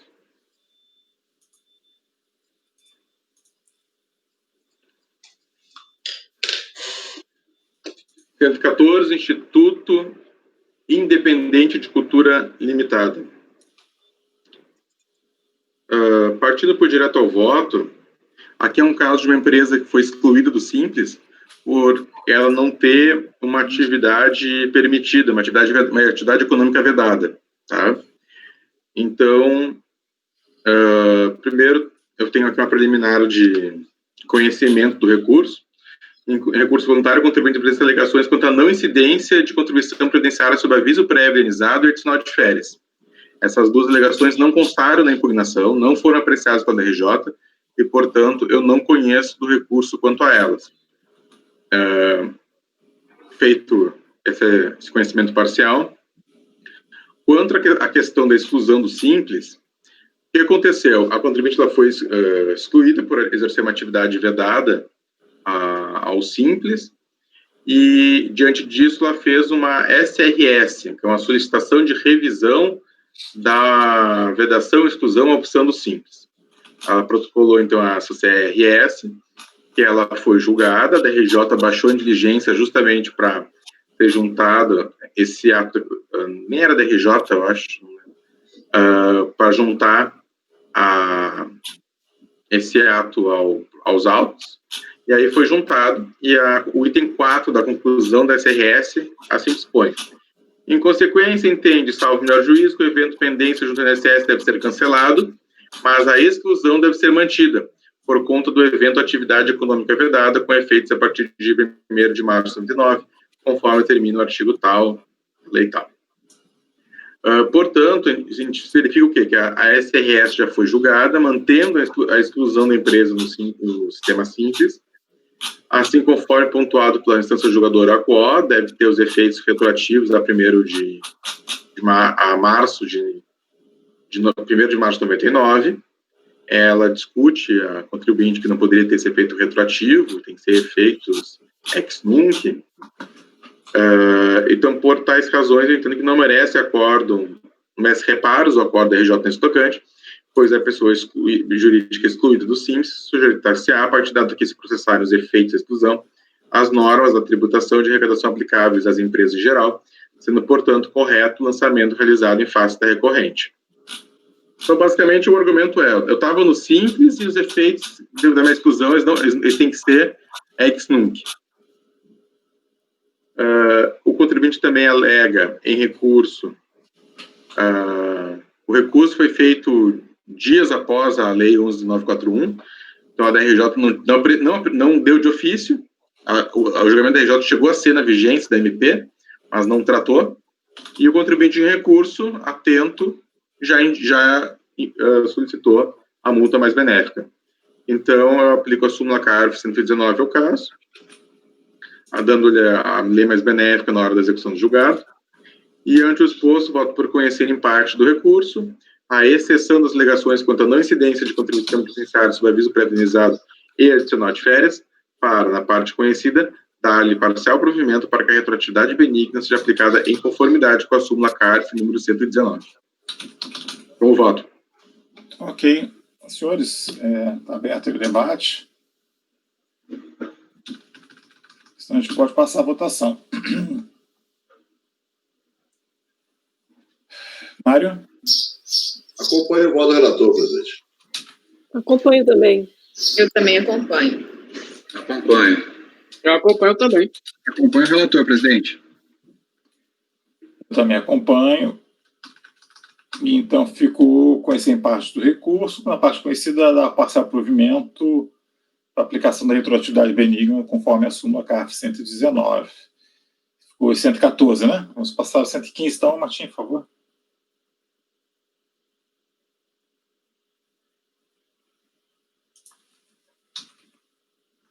Martim está sem microfone. Obrigado. Então, o 115 se trata do mesmo contribuinte, CFL 38. CFL 38 é aquele que constitui obrigação acessória apresentar os documentos que contêm as informações cadastrais, financeiras e contábeis de interesse do INSS da Receita do Brasil, na forma por eles estabelecida ou esclarecimentos necessários à fiscalização. Nos autos que partindo por voto, nos autos que tratam da obrigação principal, julgado na mesma sessão de julgamento com o presente processo, a matéria atinente à exclusão do simples já foi apreciada, transcrevendo abaixo o voto que proferi. Eu transcrevo meu voto do simples, que eu acabei de tratar. Portanto, sendo mantida a obrigação principal, verifica-se que a contribuinte infringiu a obrigação acessória, conforme o artigo 33, parágrafo 2º e 3º da Lei 212 de 91, de apresentar os documentos que contêm as informações cadastrais, financeiras e contábeis de interesse do INSS ou da RFB, de forma por eles estabelecidos ou os esclarecimentos necessários à fiscalização. Por tais razões, deve ser mantido o lançamento da multa por descumprimento de obrigação acessória. Eu aplico aqui a multa, a súmula CARF 119, né, que, tendo em vista que no processo que trata de obrigação principal foi provido para que a retroatividade benigna seja aplicada em conformidade com a súmula CARF 119, o mesmo encaminhamento deve ser dado neste tocante a esse processo. Aqui tem um detalhe só. No processo principal, o contribuinte pede a retroatividade benigna. Neste, da multa, ele não pede. Só que, como eles são relacionados, eu faço esse vínculo aqui no... Tendo em vista que lá foi dado... Não estou ouvindo, Rony. Essa súmula é aplicável para a multa que é recalculada em função, quando são aquelas multas relacionadas com a declaração GFIP, né? É o 68, basicamente. Esse aqui é CFL 38, não tem que aplicar a súmula, não. Não? Então tá. Não. Oi, não ouvi, né? Esse não aplica a súmula 38, não aplica. Eu me É o atrapalhei. 35, não é o 30. Não é o 35, não é o 35A. Não é isso? Deve ser o 92? Como se 92? Não, o artigo da multa. O artigo da multa exatamente, assim, o artigo tem que ver aqui, ó. é o 33. É 92, 102 lá da lei da 8.212. Não é o 35, não é o 35. Essa é independente, essa 38 não depende não, tá? Tem que tirar esse negócio da súmula. Tá, eu tirei. Então, eu caminho o voto por negar o provimento do recurso. Só pensar uma coisinha, né? Não tem decadência para reconhecer, não? Bom, a multa é fixa, não vai fazer diferença, tá? Só mais assim, talvez se... Ele não pede, né? Eu não cheguei a... Não, tudo bem, não tem... Mas em geral, eu tava olhando. Eu tava olhando. Em geral, em alguns casos, sempre tô olhando a decadência. Se eu não botei, é porque não deve ter. Esses velhos, né? Esses velhos aplicam muito prazo decenal. Com a multa é fixa, não vai ter influência, tá? Mas acho que seria interessante você mencionar, tá? Porque tem períodos lá 97... Certamente tem períodos decaídos aí, Martim. Vai ser aqueles casos que tem a decadência, só que a decadência, como a multa é fixa, não é por... Tem aqui, ó, ele pede a folha de pagamento de junho de 99, isso aí. Deixa eu apresentar a folha de pagamento de junho de 99, isso aí não é... Já decaiu, né? Seu lançamento lá de quando? De 2007. Eu ponho agora aqui, deixa eu ver qual o período, onde é que está o... Qual é o calendário aí? Quando é que foi feito o lançamento? Você tem a data? O lançamento foi por AR. Tem que achar o AR aqui.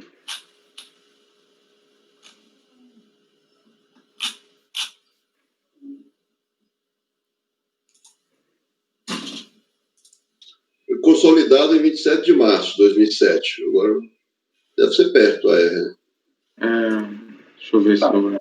2007, de cara, a gente já vê que esse 99 aí já está decaído, né? Porque tem essa exigência da folha de pagamento de 99, aí não poderia lançar. Eu acho que não tem muito celeuma não, tá, Martim? Até dezembro, até novembro de 2002, é isso? Na verdade, assim, né? Essas exigências aqui, na princípio, sim. Só ver aqui. Todas essas exigências, se foi feita exigência posterior, né? Isso que eu quero saber. Tem folha de pagamento aqui diversas, ele não trouxe de 2004, 2007, então vai se manter, tá? A infração. Mas não precisa fazer agora a correção nenhuma, não, Martim. Faz um apontamento aí, tá? Não vai fazer diferença no dispositivo, ok? Só um instantinho, eu acho que eu sei por que não dei, eu acho que a DRJ já deu. Já deu? Então pode ser. Isso, a DRJ já deu. A folha 220, Rony. A DRJ já deu a decadência. Tá. Então você... A DRJ... Então acho que só faz apontamento, de repente, né? Para não ter qualquer dúvida, assim, que já foi dado parcialmente pela DRJ. Mas então fica então, negar provimento, né? É o teu caminhamento, tirando esse negócio da súmula, que não é aplicável, que é o caso. Se ninguém tiver mais dúvida, Mário. Acompanhe o relator, presidente. Também acompanho. Eu acompanho também. Acompanho também, mano. Integralmente o relator. Eu também acompanho, então ficou negar provimento ao recurso do item 115, né? É o 116 o próximo, Martim? Sim. 116 é o CFL 69. Bom, eu acho que talvez... Isso também não depende do principal também, não. Isso, eu vou tirar a parte aqui da multa já. E o encaminhamento vai ser negado por provimento ao recurso. Que são fatos não relacionados com as contribuições previdenciárias. Essas informações outras aí a respeito da empresa. Então, assim, de novo, né, a obrigação principal, né, que foi negada, que aqui, na verdade, a matéria, o que ele diz, né? Eu estava no Simples e eu não tinha obrigação de entregar esse documento, né? Então, ainda que não seja relacionada, né, a parte da exclusão do Simples já foi apreciada naquele outro processo, que é o final 2007-93. Então, eu transcrevo ela e entendo que verifica se o contribuinte infringiu a obrigação acessória, conforme o artigo 33, parágrafo 2º e 3º de 212, por deixar de apresentar os documentos que contenham informações cadastrais, financeiras e contábeis de interesse, né, da RFB. Ok. Então, eu mantenho negar provimento do recurso. Ok, o seguinte, tiver dúvida, a gente pode passar aí a votação. Mário, como vota? Acompanho o relator. Também acompanho. Eu também acompanho. Acompanho. Acompanho também. Relator. Eu também acompanho. Então, ficou negar provimento para o item 116. Correto? Vamos para o item 117 da pauta, ainda o mesmo contribuinte, Instituto Independente. Martim? Desculpe, salvo engano, a doutora Ludmila está com a imagem congelada. Sério? Ela votou nem a apresentação. Ela está mesmo, Ludmila. Mas a gente escuta ela. Vamos lá. É que a internet dela está oscilando. Continua, mas procura dar uma acertada aí, Ludmila, qualquer coisa. Ela saiu. Vamos aguardar um pouquinho. 17.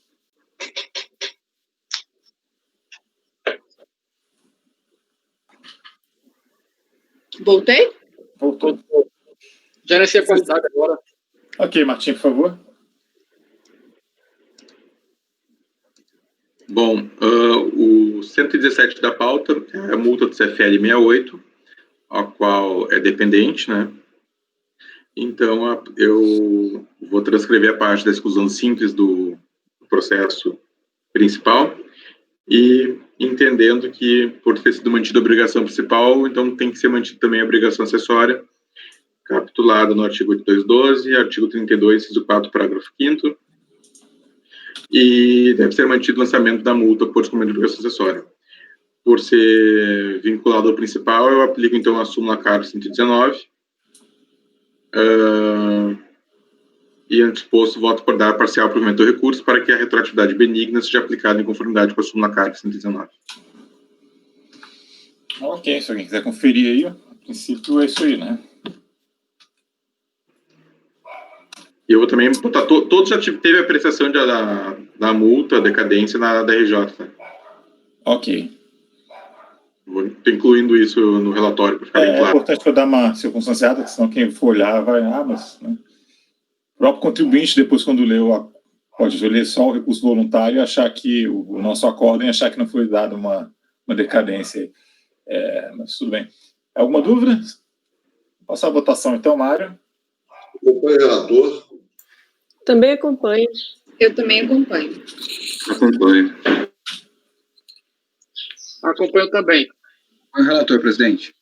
Me acompanha, então ficou passar provimento para aplicação da retroatividade benigna, né?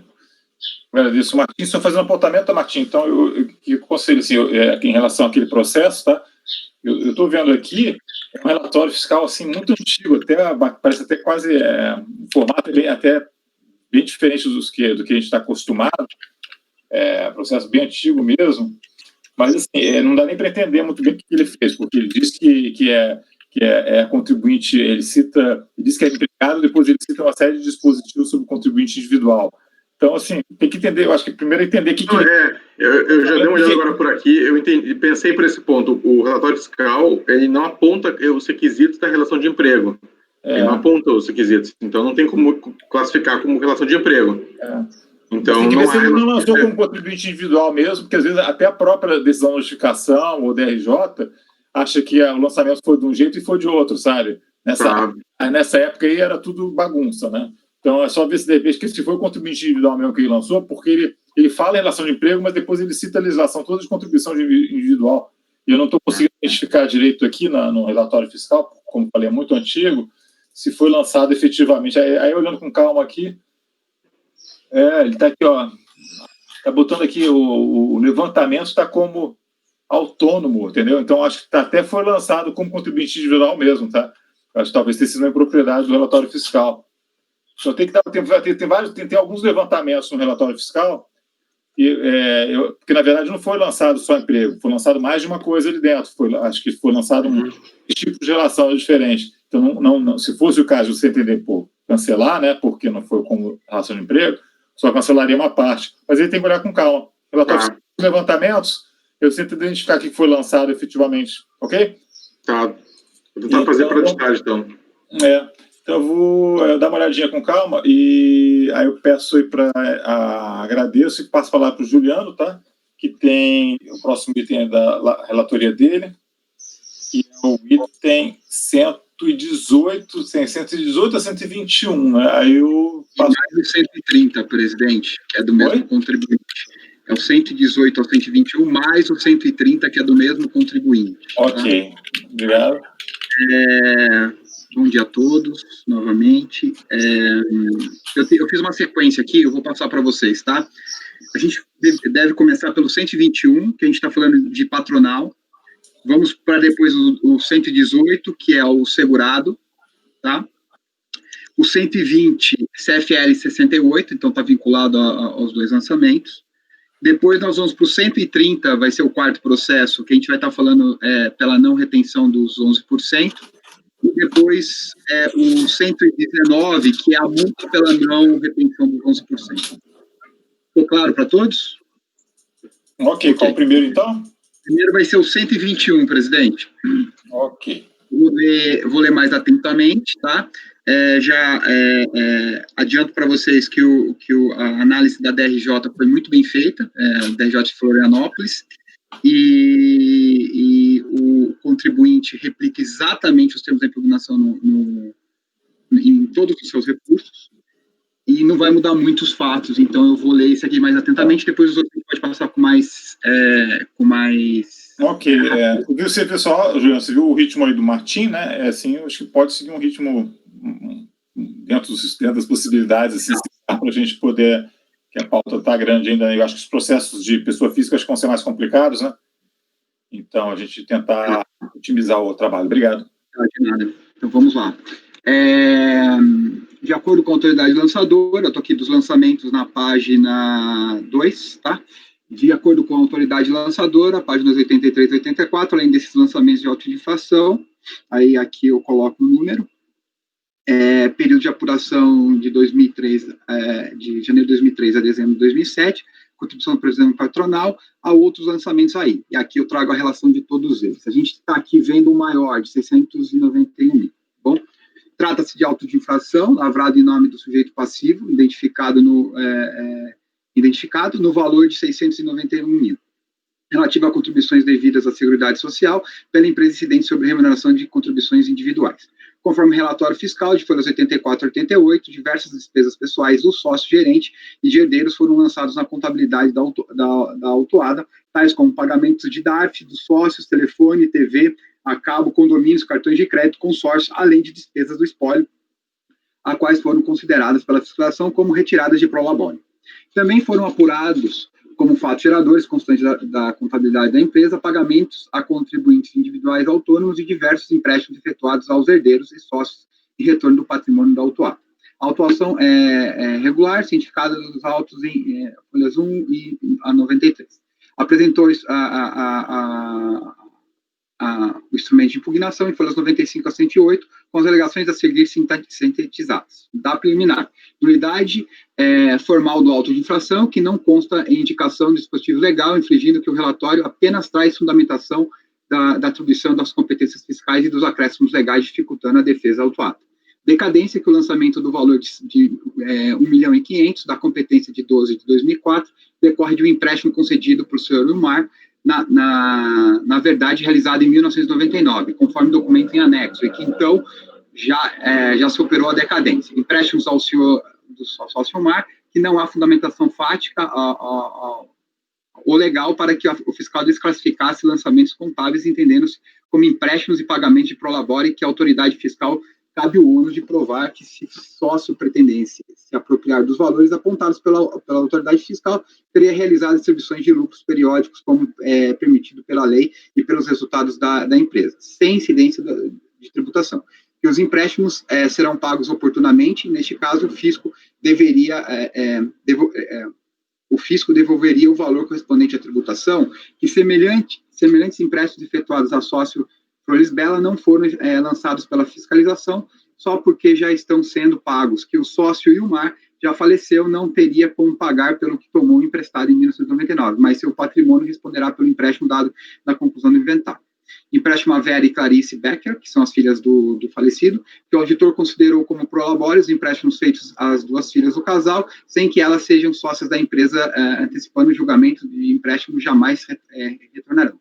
Despesas com imóveis do espólio, que em setembro de 1999 faleceu o sócio Ilmar e sua esposa Florisbela Becker, inventariante e sócia administradora, passou a administrar as despesas do espólio através de contas contábeis especificadas e lançadas na contabilidade da sociedade autuada. Na conta denominada espólio Ilmar Henrique Becker, estão lançadas as despesas gerais do espólio, tais como despesas de condomínio, IPTU, DARF de pagamento de taxas, da Marinha e imóveis do espólio, despesas com estruturação dos herdeiros, etc. Que em 2002 os imóveis foram partilhados através de acordo que as despesas do espólio foram pagas pela autuada que pertencia ao espólio, sendo que os recursos ocorrem através do faturamento das pessoas jurídicas. Despesas gerais do espólio, que as despesas com motos são ressarcimentos de gastos utilizados de motos de empregados utilizados em serviços. Já quanto ao plano de saúde, cabe perguntar de onde o inventariante teria os recursos para pagar despesas de plano de saúde e de seu cônjuge. Pode até existir uma imperfeição técnica no procedimento adotado, mas é certo que não há má-fé e fica evidente que os valores serviram para despesas mencionadas e não foram entregues à sócia administradora a título de prolabore. Despesas com alimentação, que uma das questões mais absurdas trazidas pela autoridade fiscal foi o lançamento como se prolabore fosse de diversas despesas com alimentação, que não cabe ao fisco indagar sobre questões relativas às despesas de alimentação de toda pessoa jurídica. Para que houvesse caracterização dessas despesas, é necessário um elemento de prova e não a simples alegação de que não existe a inscrição no PAT, que a autuada não é obrigada a fazer inscrição no PAT porque não está subordinada a nenhum dos sindicatos. Que despesas gerais, que de perguntar como o fiscal chegou à conclusão de que as despesas seriam pessoais e não de pessoa jurídica, a qual tem sede, estrutura, necessidade de limpeza, ordenamento e cuidados para normal a pessoa jurídica. Faz compras no supermercado, em lojas, departamentos, em floriculturas, tanto quanto são as despesas com pousadas e hotéis, eis que necessita mandar seus funcionários e administradores em viagem de negócios. E frete a absoluta falta de critério dos elementos de prova, fundamentação jurídica. Do RPA, de Mazem Pedro e Edmar, que as contribuições previdenciárias sobre os serviços de mouse, prestados em 10 de 2003, foram recolhidos em 18 de 6 de 2004, conforme relatório do próprio Receita anexo tal. E as relativas ao serviço do Edmar foram todas acolhidas conforme as guias em anexo. Por fim, aduz que não se justifica a aferição indireta, porque não houve omissão de documentos, que os únicos documentos que não foram apresentados foram o PAT, não obrigatório, e os contratos com serviços de terceiros, porque são verbas que descaracterizaram as operações válidas, pagamentos e empréstimos. Reflete desconstrução da contabilidade, que deve ser feito em procedimento específico e não em autuação do órgão previdenciário. Requer que seja anulado o auto de infração com o acatamento da decadência e pelo acolhimento do presente impugnação. Protesta pela juntada ulterior de todos os e qualquer documentos que o órgão entenda necessário para a compreensão da causa. A tese de defesa, passo a relatar o acordo. A tese de defesa foi acolhida em parte pela DRJ, primeira instância do contencioso administrativo tributário, na decisão a qual foram analisadas cada uma das insurgências do contribuinte, a qual possa sumarizá-las em tópicos. Da nulidade, o órgão julgador de primeira instância administrativa e fiscal rejeitou, alegando a alegação da hora recorrente da existência de nulidade do lançamento por falta de fundamentação legal, pois verificou que o lançamento foi realizado nos moldes da legislação fiscal. Da decadência, A DRJ, após consulta ao sistema de arrecadação, verificou que houve pagamento antecipado, bem como confirmou que, no caso em foco, a ausência de dolo, fraude e simulação. Desta forma, aplicou-se as regras de contagem de prazo decadencial no parágrafo 4º do artigo 150 do Código Tributário Nacional. Concluiu que o lançamento é regularmente constituído em 3 de 12 de 2008, com a ciência do contribuinte, verifica-se que a competência de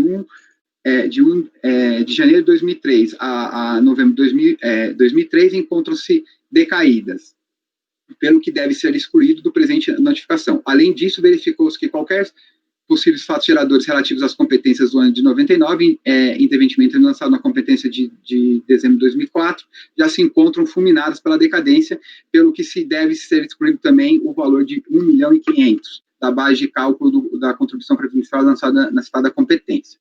No mérito, o empréstimo dos sócios Ilmar, a Vera e Clarice Becker, o órgão julgador de primeira instância administrativa tributária federal, pontuou que, relativamente ao empréstimo da empresa ao sócio Ilmar, foi alcançado pela decadência. E os empréstimos da empresa, ora recorrente, para as filhas do sócio, não podem ser considerados como prolabores e sujeitos à incidência das contribuições sociais previdenciárias como lançados pela legislação, pois as filhas não eram sócias diretas da hora recorrente, ou mesmo indiretamente como herdeiras de participação societária do pai, uma vez que o inventário, como consta dos autos, conforme extratos juntados à data da lavatura destes autos, ainda estão em conclusão. Aí vejamos a conclusão. Deixo de lê-la.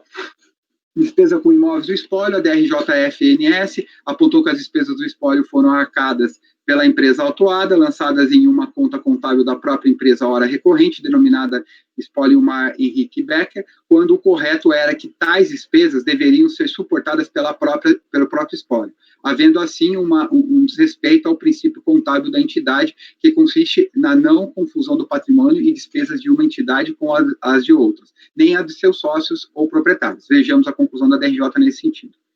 Despesas gerais do espólio, nesse tópico, indica que a hora recorrente aduz que as despesas de moto classificadas denominadas como douralinhos motos, despesas são ressarcidas dos gastos no uso dos serviços de motos empregados, que os lançamentos relativos aos planos de saúde realmente serviram para pagar as despesas dos recursos, não se constituindo a retirada dos prolabores.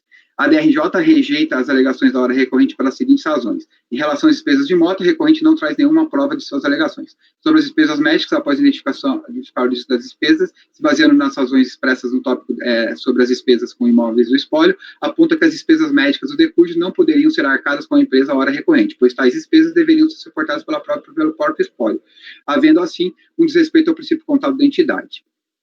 Passo ao item seguinte, despesas com alimentação e despesas gerais. Aqui a DRJ indica que a hora recorrente não cumpriu requisitos da linha C do parágrafo 9º do artigo 28 da Lei 8.212 para a não inclusão dos valores de alimentação fornecida pela empresa com base nas contribuições social previdenciária, seja por não estarem comprovados os fornecimentos de alimentos in natura, seja em razão da hora recorrente não estar inscrita no programa PAT, bem como por não trazer aos autos provas. Ademais, a DRJ aponta que a fiscalização juntou aos autos provas que indicam que as despesas não eram com fornecimento de alimentos ou para a manutenção da empresa. Aí eu cito as folhas 18 a 23, 60 a 71.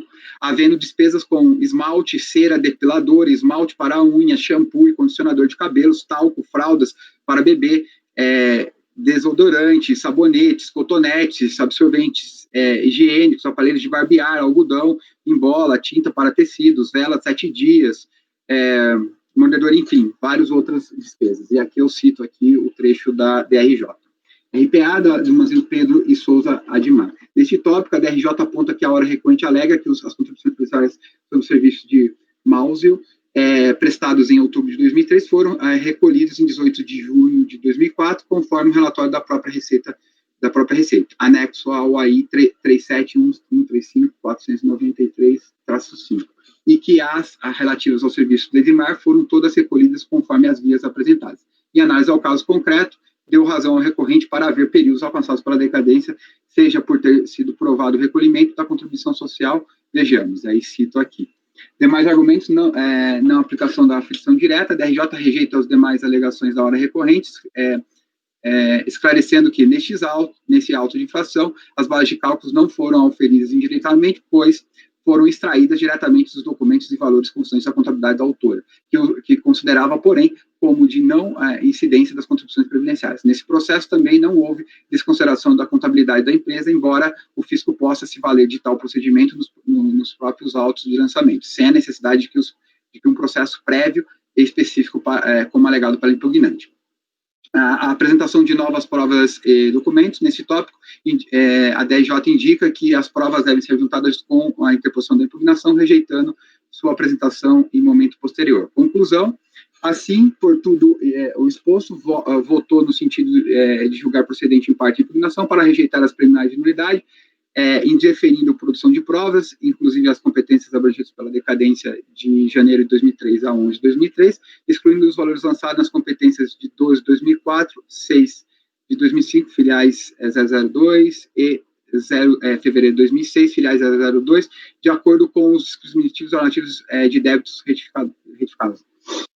As folhas acostadas às folhas 464 e 468, cuja a cópia deve ser remetida ao contribuinte como parte integral desse acordo. Então, aqui o lançamento que estava consolidado um valor para ele pagar de 691 mil foi para 88 mil, com as conclusões da DRJ. No recurso voluntário, interposto em 27 de fevereiro de 2010, folhas 503 a 514, o sujeito passivo, após fazer uma síntese do ocorrido até o momento da propositura da sua peça recursal, reitera as mesmas alegações realizadas em sede de impugnação. Passo ao voto, o recurso é admissível em todos os pressupostos. Do mérito, a recorrente, da mesma forma que fez em sua impugnação, utilizando apenas algumas outras palavras, aduz que carece o lançamento de análise de base legal, que não pode a fiscalização inferir que os valores arcados pela empresa recorrente são prolabores da sua sócia administradora, que os valores arcados pelo recorrente serão objeto de apuração de haveres da empresa com o ex-sócio falecido em 1999, e o MAR, não sendo possível nessa apuração de haveres serem desconsiderados os débitos do decúbito com a empresa. Inicialmente, nos cabe identificar que, no caso em tela, o lançamento foi realizado pela fiscalização, observando todos os requisitos legais, como podemos verificar no relatório fiscal constante nas folhas 85 a 89, documento que indica os fatos geradores e as contribuições lançadas, cujos fundamentos legais relacionados se encontra determinado no anexo de fundamentações legais em folhas 27 a 29, em suas páginas 2 e folhas 28. Itens 224 e 224.5. Encontra-se a legislação específica que trata das contribuições previdenciárias sobre as remunerações pagas e creditadas asseguradas com contribuibilidade individual, objeto desse lançamento.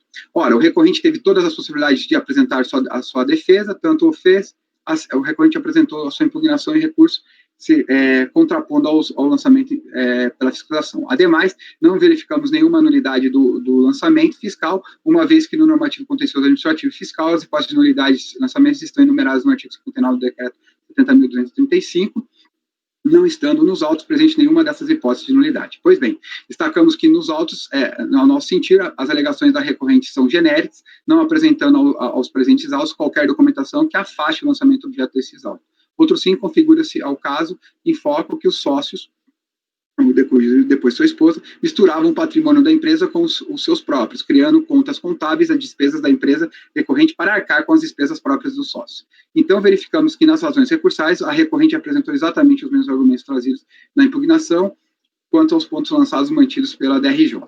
Aí deixo o direito.